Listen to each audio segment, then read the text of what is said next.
हाय रे। बहू, जरा एक गिलास पानी तो लाना। जी ये लीजिए बाबूजी। कितनी बार कहा है आपको, अब आपकी उम्र नहीं रही काम करने की। देखो तो पैर भी कैसे कपकपा रहे हैं। अब मजदूरों की जिंदगी ही ऐसी होती है सरला, क्या करें। अगर कमाऊंगा नहीं तो अपने परिवार का पेट कैसे पालूंगा। आज अगर हमारा बेटा लापता ना होता तो मुझ बूढ़े बाप को यूं काम नहीं करना पड़ता। पता नहीं कैसी किस्मत लिखता है भगवान हम गरीबों की। दिन पर दिन बुढ़ापा बढ़ता जा रहा है, ऐसे में शरीर पता नहीं कब तक साथ देगा। ऊपर से घर में जवान बेटी है। अगर हालत ऐसी ही रही तो ऐसे में कैसे इसकी शादी करवा पाऊंगा। अपने सास ससुर की ये हालत देखकर सांझ को उन पर बहुत दया आ जाती है।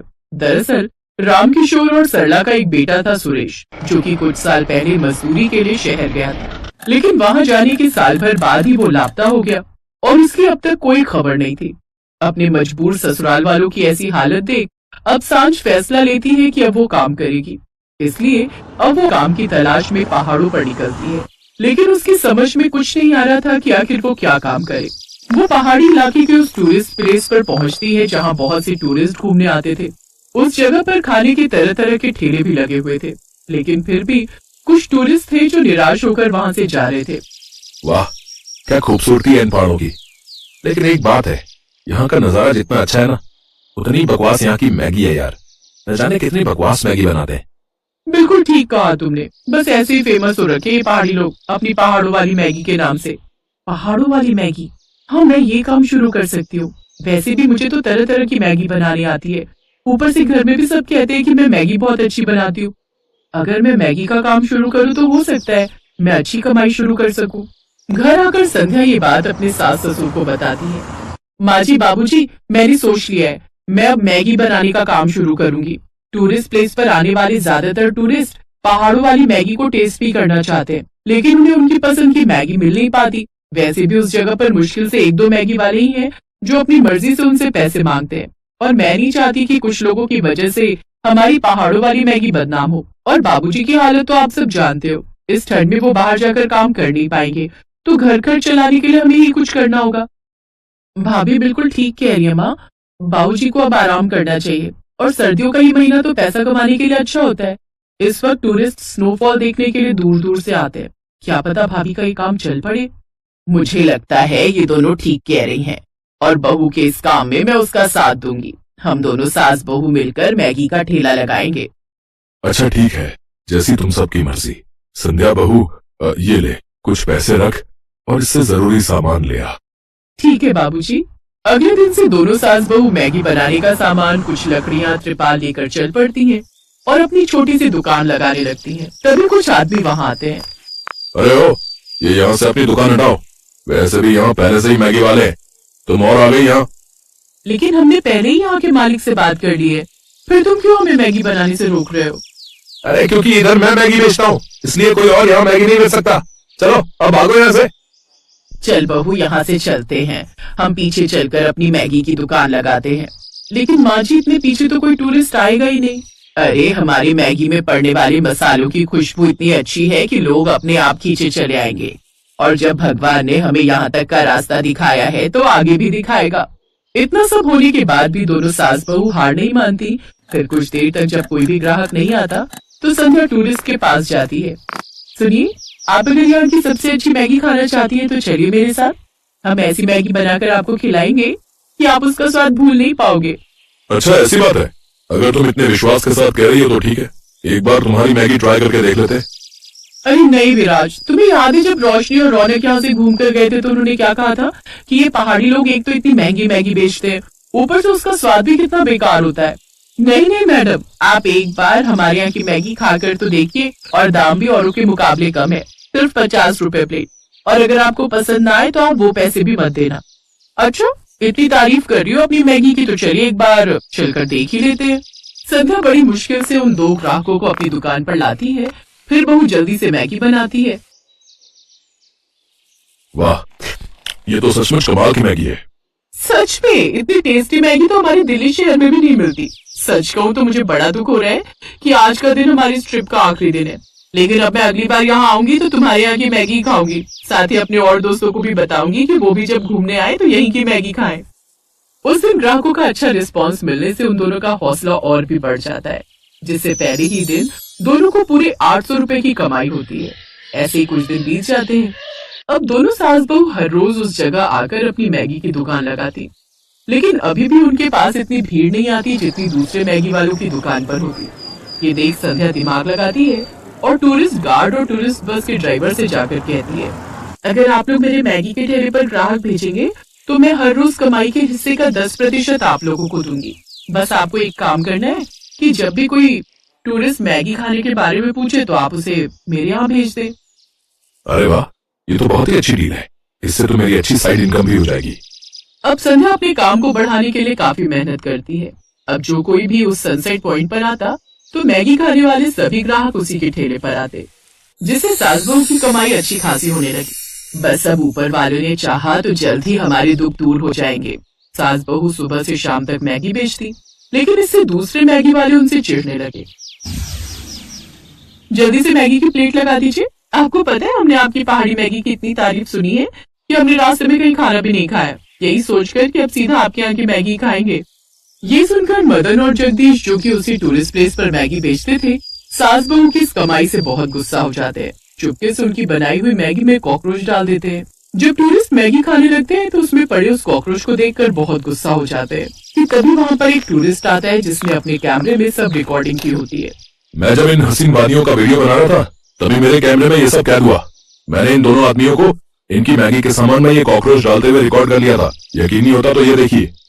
वो वीडियो देखने के बाद सभी लोगों ने उन दोनों के ठेले को ही तोड़ दिया, जिससे उस दिन के बाद उस टूरिस्ट प्लेस पर सिर्फ सास बहू का ही मैगी ठेला लगता था। अब जो भी ग्राहक उस जगह आता वो उनकी पहाड़ों वाली मैगी खाए बिना नहीं जा पाता।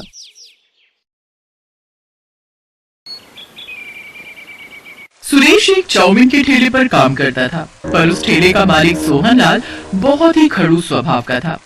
सुरेश जितना मर्जी अच्छा काम कर ले, पर फिर भी उसका मालिक कभी भी उससे खुश नहीं होता था। सुरेश रोजाना सुबह 9 बजे काम पर निकल जाता था और रात को 11 बजे घर आता था। इतनी मेहनत करने के बाद भी उसका मालिक हमेशा उसे किसी न किसी बात के लिए सुनाता रहता था। क्या बात है सुरेश, इतनी देर से ग्राहक खड़े हैं और तेरे से अभी तक एक चाउमीन नहीं बनी? ऐसे काम नहीं होगा, तू तो मेरा नुकसान करवा देगा। मालिक, वो मैंने आपको कल कुछ सामान लिखवाया था, वो कम है, इसीलिए देर हो रही है। कहाँ रखा है सामान? आप दे तो मैं जल्दी से बना दूंगा। तूने मुझे कब लिखवाया था सामान? मैंने तो कोई सामान नहीं लिखा। झूठ मत बोल, अगर तू लिखवाता तो मैं लेता हुआ आता। अरे भैया क्या बात है, चाउमीन देनी है या हम जाए? अरे नहीं नहीं, अभी बन जाएगी चाउमीन है, बस थोड़ी देर में मैं सामान मंगवा लेता हूँ। इतना टाइम नहीं है हमारे पास, रहने दो, हम कहीं और से खा लेंगे। हम तो तुम्हारा नाम सुनकर आए थे कि तुम्हारे ठेले की तवा चाउमीन बहुत बढ़िया बनती है। चलो भाई चलो, यहाँ रुकना बेकार है, यहाँ तो सामान ही नहीं है, चाउमीन क्या खाएंगे है। ग्राहक वहाँ से खाली ही लौट गए। सुरेश के मालिक ने सारा गुस्सा सुरेश पर निकाल दिया और गुस्से में सुरेश को चाटा लगा दिया। तेरी वजह से आज मेरे ग्राहक खाली लौट गए। मालिक, आप मेरे ऊपर हाथ मत उठाओ, वरना। क्या करेगा तू है, क्या करेगा तू बता?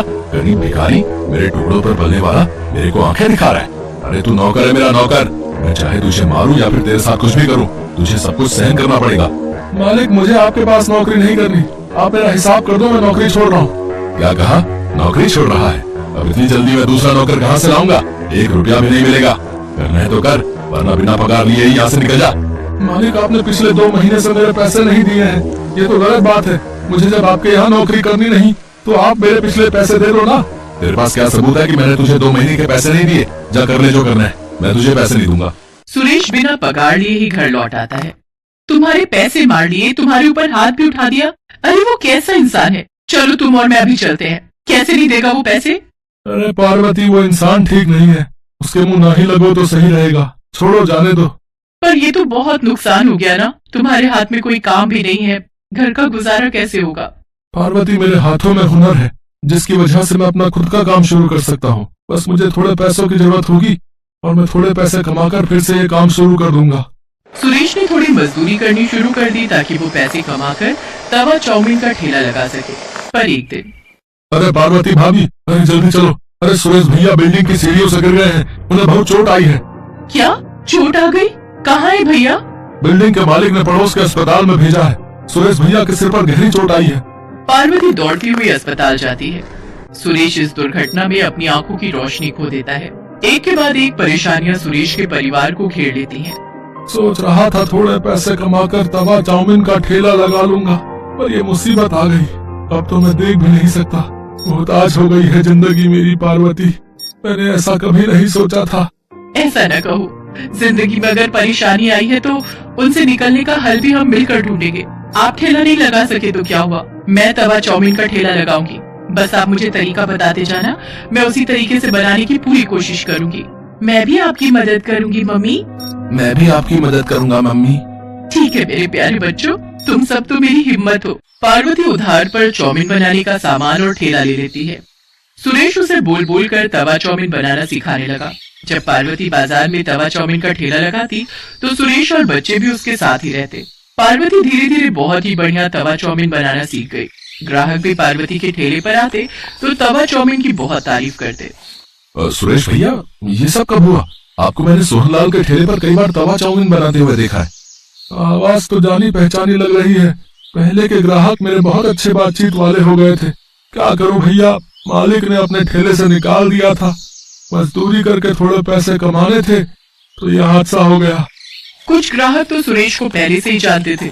जब उन्होंने उसकी ये हालत देखी तो उन्हें भी बहुत दुख हुआ। धीरे धीरे पार्वती के तवा चाउमीन ठेले पर भीड़ लगने लगी। पर एक दिन सुरेश के मालिक सोहनलाल को जब ये बात पता चली कि उसके सारे ग्राहक सुरेश के ठेले पर तवा चाउमीन खाने के लिए जाते हैं तो वो जलन से भर गया और उसने कुछ गुंडों को सुरेश के ठेले पर धमकाने के लिए भेजा। चलो हटाओ रे, ये चाउमीन का ठेला हटाओ यहाँ से, यहाँ कोई ठेला नहीं लगेगा। कैसे नहीं लगेगा? हमने तुम्हारा क्या बिगाड़ा है जो तुम हमारा ठेला यहाँ से हटवाने लगे हो? तुम लोग ऐसे नहीं मानोगे हैं? चलो भाई तोड़ दो इसका ठेला। पार्वती, ये लोग हैं कौन, जरा पूछो तो। हमें सोहनलाल जी ने भेजा, समझा? उनके सारे ग्राहक तुम्हारे ठेले पर आने लगे हैं और वो ऐसा कभी नहीं चाहते। इसलिए उन्होंने कहा है कि तू अब ये काम बंद कर। इस एरिया में बस उनका ही तवा चाउमीन का ठेला चलेगा, समझे? या कुछ और समझाए? हमें धमकी दे रहे हो? बाजार के बीच में खड़े हैं, अभी आवाज लगाऊंगी तो लोग इकट्ठे हो जाएंगे।